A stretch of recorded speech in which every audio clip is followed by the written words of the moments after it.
What's going on, guys? SeeJay here. In today's video, I wanted to go through some of the biggest bottlenecks you're going to run into this game, especially as you get to the late and end game stages of Lord of the Rings Heroes of Middle-earth. So let's go ahead and take a look at it.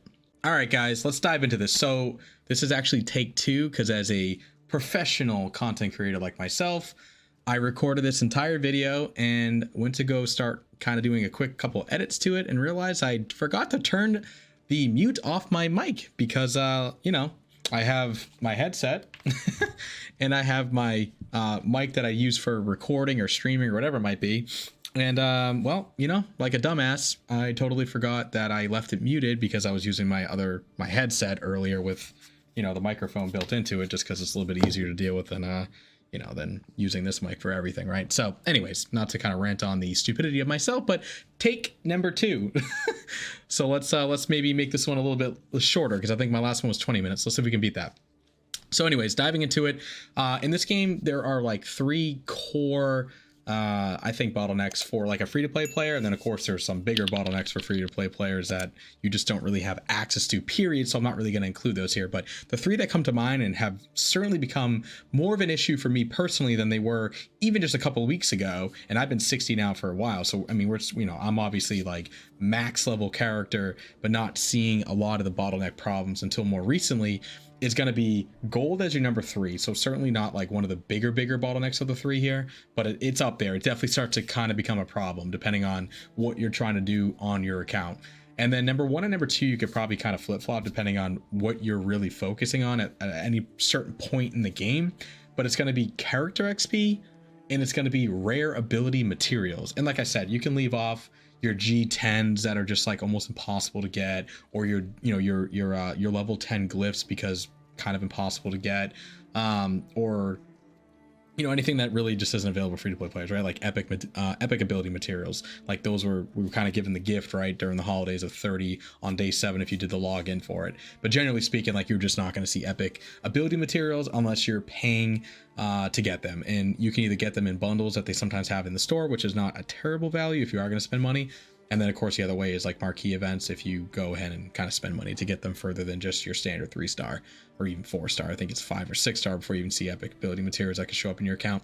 But I digress. So if we're looking at my account, so kind of speaking just pretty quickly, and I do want to dive into like an Excel file that I'll share and post in the comments below if you guys are interested in using it, that I thought was kind of handy. And it's actually a file that's more specifically built for how much money are you spending in the game, but it does have great value when I'm looking at specifically how much gold and XP am I seeing on my account in a day, a week, and a month. And it kind of shows that it's not perfect math, but it gives you an idea of like what you can expect to see in your account. And when you're kind of looking at it, it's a little bit like kind of, wow, all right, man, I really am bottlenecked on what I can do in this game, given the resources I'm going to get on a weekly basis. Like, I just don't have enough to do as much as I thought I could, right? So if we're looking at my account, I mentioned that I didn't really see the bottlenecks until recently, and that's because before I started diving into like really focusing myself from like this wide roster, because I'm like, I got to catch them all type of player, and said I got to get my teams just stronger. Like, I have too many 25 to 30 to 35 to even 40,000 squad power teams, and none of those like 55, 60, 70,000 type teams on my roster, because I just have so many, you know, level 45 G6, you know, ability materials around 3 to 4 on a lot of characters, whatever, right? Like, I just didn't have anybody that was like your G8, G9, level 60 ability material. Abilities are all at level 6, like whatever, right? Like somebody like actually see the power ramp up to that 10,000 plus power point, instead of your, most of my characters, you know, around that 6,000-7,000 ish range, with glyphs, of course. So before that, 40 to 45 G6 ish range, G5, G6, I had a lot of those characters. And because of that, I didn't really have a huge bottleneck on a specifically character XP, because not like to get to 1 to like 30 is like 20,000 character XP, and then like 30 to 40 is what? It's not much. It's probably like another 30,000 or something like that. Like it's not a whole lot. 70,000. So to get from like 1 to 40 is like, I don't know, 90,000 or not even 68,000 plus 20,000, like 80 to 90,000 character XP to get from 1 to 40. So it's not a huge investment in comparison to go from 30 to 60 is, you know, over $500,000, right? So it's exponentially much more expensive to really go past level 40, level 45. So because of that, I had a surplus of character XP over the lifetime of my account that just kind of kept building up. And I had like, I don't even remember the exact amount, but I feel like it was like, man, I've got so much of this. Like, how is this a problem in the game? Like, what are people talking about? Was like my mindset when I started to actually focus in on Rivendell and Harajam to level them up. And it was very quick on all of a sudden seeing, okay, scratch that. My surplus of character XP just went down the drain. I'm now like, I'm almost out. Like, what the hell just happened, right? That's kind of what happened to me. And you can see when I mentioned like most characters around that 45 range, I maxed out Outrun. I'm like, I'm just gonna go right to 60 for this guy. Like, why wouldn't I? He's a legendary character. He's one of the best characters in the game. Like, I'm not gonna feel bad for doing it. So I took him right to 60. He was, I think, the first character when I decided to do Rivendell was like, yep, bringing him to 60. And I brought a lot of my characters up, and I saw a huge bump in my scores and my raids because of doing it before my next raid reset, because I was just like, it's time. Like, Rivendell and Harajam, the two teams I'm going to focus on. We're going to put the resources into these teams. And so it's what I did. So I bumped up all of them to 55. I left out Lomi into 50 because he's kind of like not in all my teams. He's not on my arena team. Like, I didn't really care.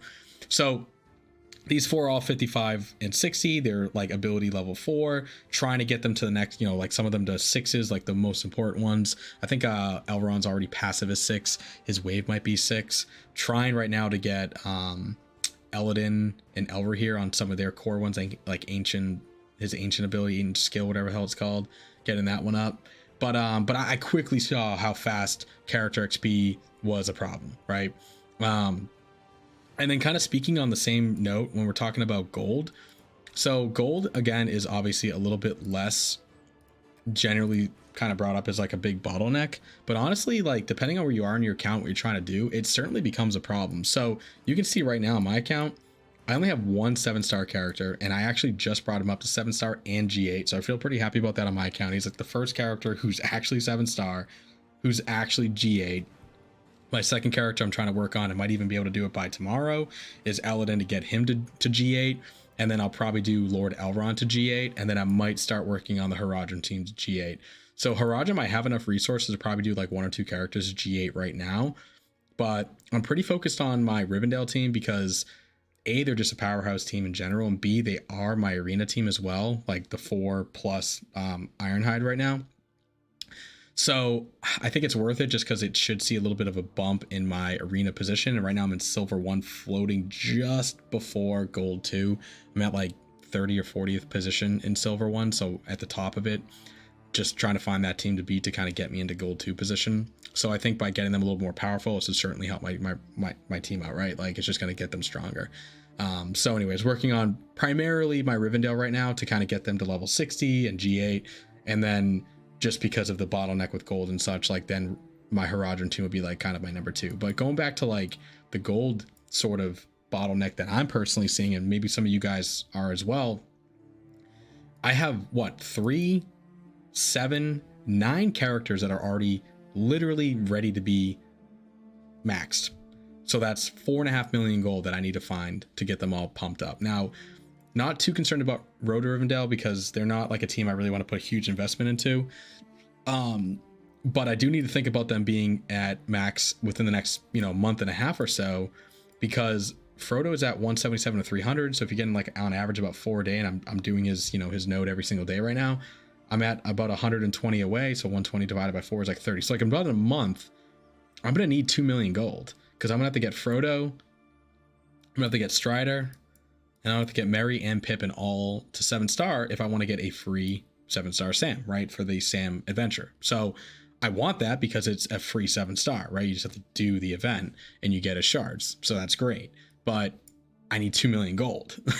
So that's going to be a bit of a bottleneck to just put those resources into Road to Rivendell alone on my account, not including the other surplus of characters that I have to get from 6 to 7-star that are currently just waiting for me to spend the gold to do it on.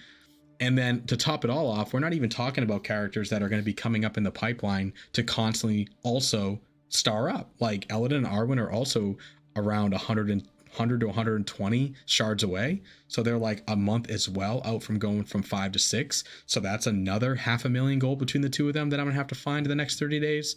You've got Robel and Yeftu that are probably close-ish to about the same range. Yeftu's a little bit ahead of Robel, but I mean, again, there's another 500,000 gold I'm gonna have to find.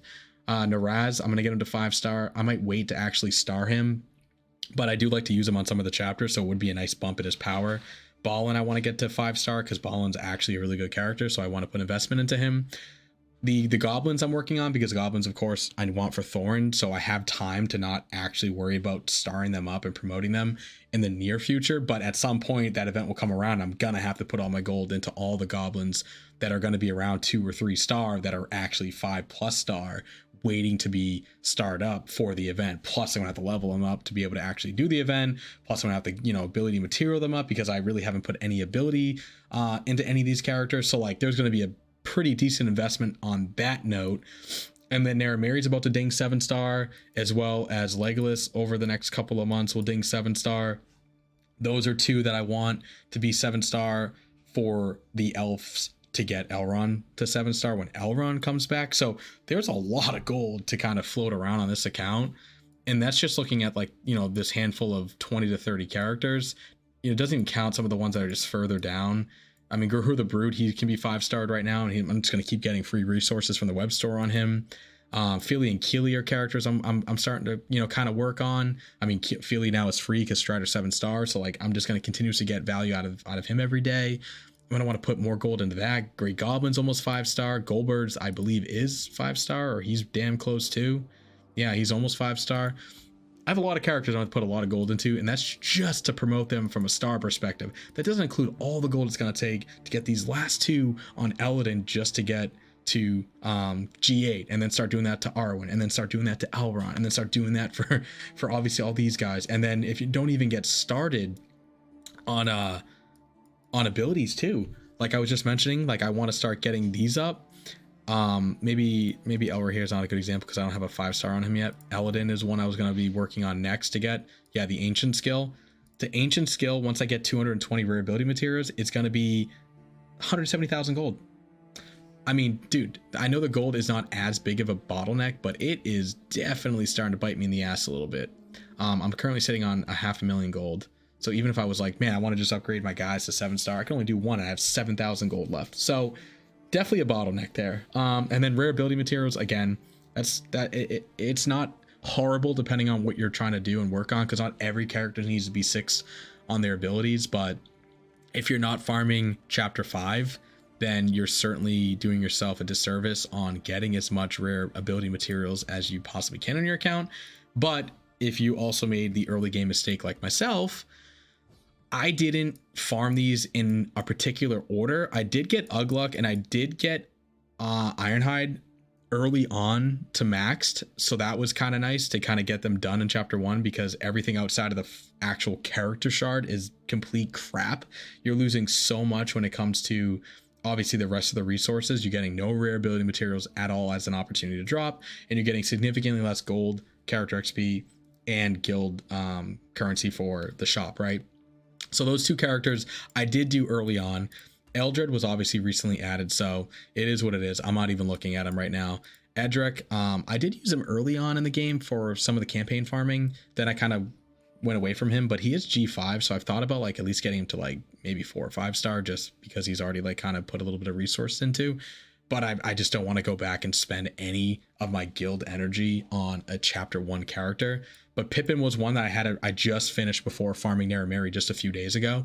So I spent a good 2 weeks, week and a half in here farming Pippin to 7-star. So that sucked, because outside of getting his shards, everything else was trash.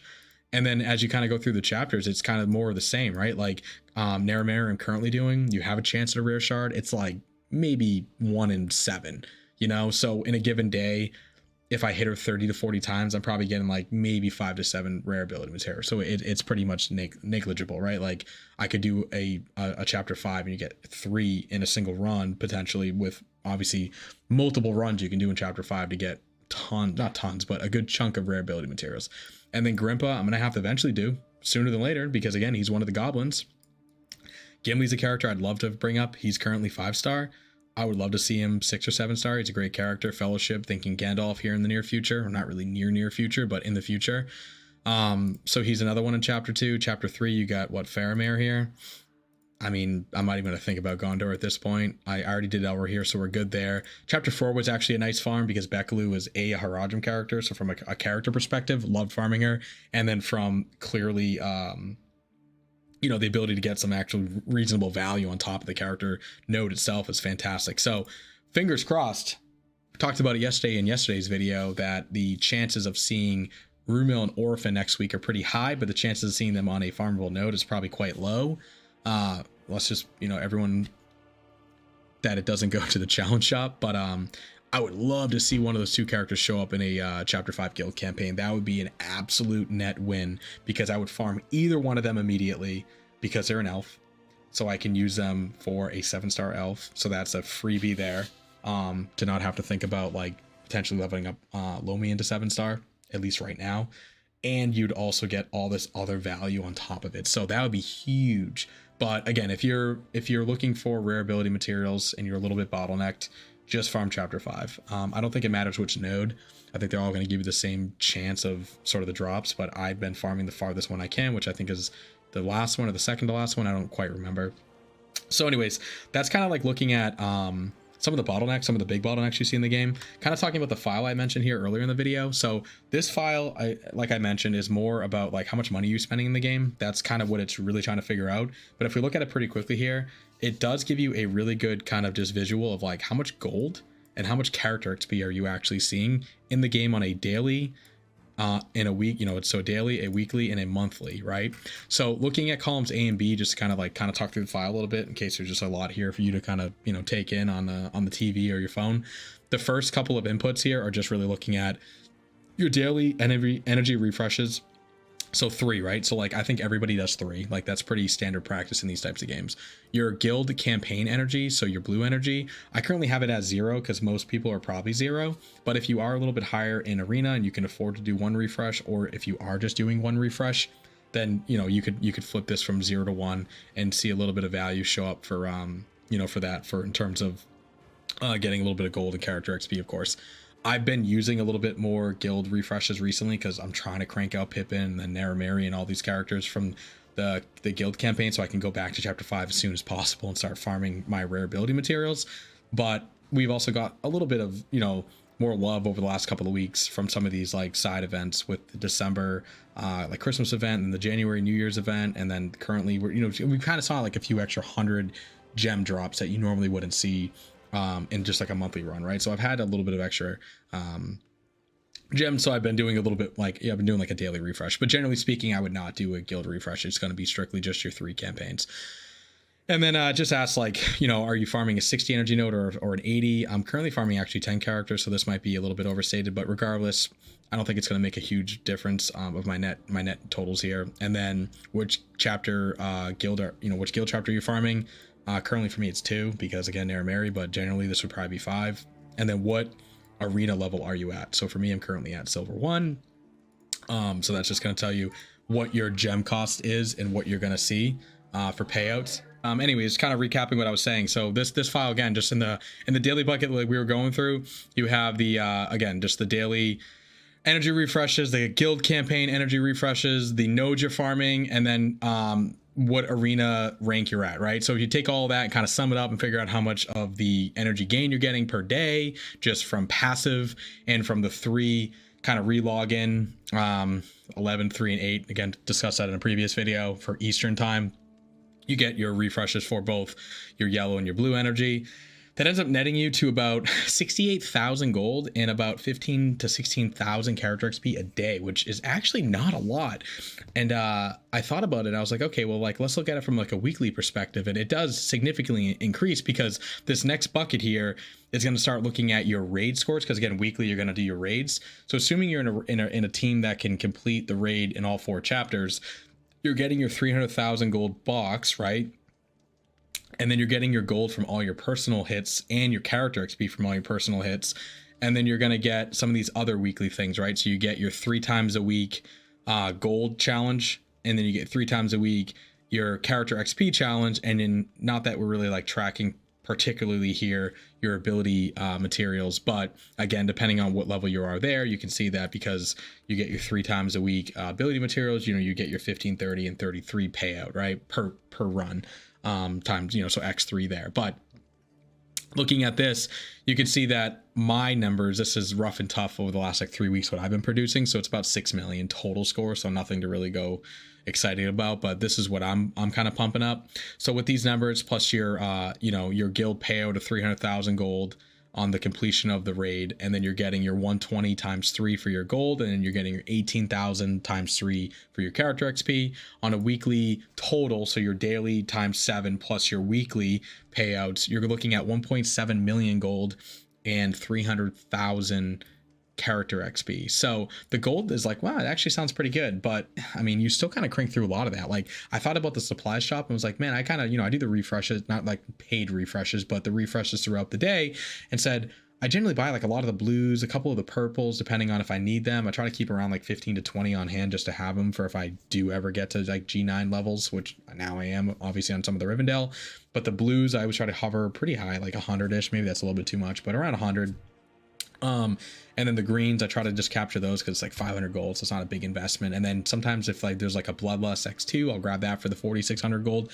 And so like in a given day, like I could spend upwards of like, I don't know, 10,000 gold, possibly, probably more, 15,000 gold. So like in a week, you're talking like 100, 200,000 gold. I mean, it adds up fast. Like that's taking 200,000 gold off your 1.7 and immediately dropping it to 1.5 as like a net. And then you got to have money for glyphs. You got to have money for ability upgrades. You got to have money for character upgrades. You got to have money for star upgrades. Like this goes extremely quick. So this drives you out fast. And then obviously the character XP we saw from 50 to 60 is 287,000 character XP. So literally the 312,000 here is enough to really just get like one character from 50 to 60 in a week. So essentially you're getting like 1-ish level per day. That's not a lot. If I looked at just Haradrim and Rivendell, which are all besides one character at under 60, most of them at 50, but some at 55. Let's just assume everyone's 50 for sake of math. 9 times 10 open positions, right? Like 10 levels I need to get is 90 total levels across that team. And if I can do like 1-ish a day, it's like what, 70, 80 days before that team is going to be all level 60. If my math's right there, maybe a little less, but over 2 months, give or take, that's a long time. So 2 teams, 10 characters from 50 to 60 is going to take me almost 2 months, if not more. That seems like a really long time to max out given how much XP I'm getting. And that's again, this is from a free-to-play perspective. This next bucket is less relevant. Again, this is looking at it from like a whale's perspective on how much money they're spending in the game. So this is looking at like number of marquees that you are completing, like the tier 5 and tier 6, which require the certain level stars, and then just some other mumbo jumbo here, mostly from the marquee side of it, but from looking at it from the gold perspective. So again, if we want to look at this and say like, okay, 1.7 300k, right? And we said, okay, like let's think of it from like maybe like a light spender. So maybe they're doing like the 50 and the 100 refreshes, and they're doing 3 guild campaign refreshes a day. And then not that it really matters, but we'll change this. They're farming chapter 5, and maybe they're like Mithril 1. So they're still netting out negative 400 gems a day, because they're just not, they're just spending way more than they're netting from their payouts. This would require almost, rank 1 to even net out almost 0. Even in this position, the person wouldn't get enough gold to do so. But again, we said it was 1.7 million and 300k. So they're getting about 500,000 more gold. So it's significant. You're talking what, like 20% more, 25% more. You're also seeing like 25% more in character XP, but it doesn't feel like an insane amount more, because we were at what, 312,000 for me. They're getting like 398,000 for like kind of a light spender. We're talking about a person who's pretty much spending maybe 20 bucks a week on buying like a weekly, a gem pack for 20 bucks. Which would allow them to maybe come close to, well, they need 2,700 gems, so it might not quite be 20 bucks. It might be a little more than that, but you know what I'm saying? Like roughly 20, 25 bucks a week, so about 100 bucks a month. This is still a pretty light spender. Like if you're a big time spender, you're doing a lot more than this, so you can only imagine how much more resources you're getting available to them to crank up their team and make it a little bit less of a bottleneck. But even the whales of the whales will complain that the bottlenecks are tough in this game. So let me know what you guys think. Let me know if you agree with these kind of big 3 as like my call outs of like your bottlenecks in this game. If you're seeing other struggles that I didn't really think about, what you're doing. Like, are you hoarding gold or XP? Like, how are you working some of these problems in the game to like make it feel like it's not such a long time chore? And I get it, like that's what this game is, right? It's like the long haul. So you're not gonna see your Rivendell team go from, you know, unlocked to maxed in a week. Like, that's just not how these games work. But let me know what you guys think. And as always, you know, like, subscribe, comment, all that fun stuff, and I'll see you in the next one. Bye.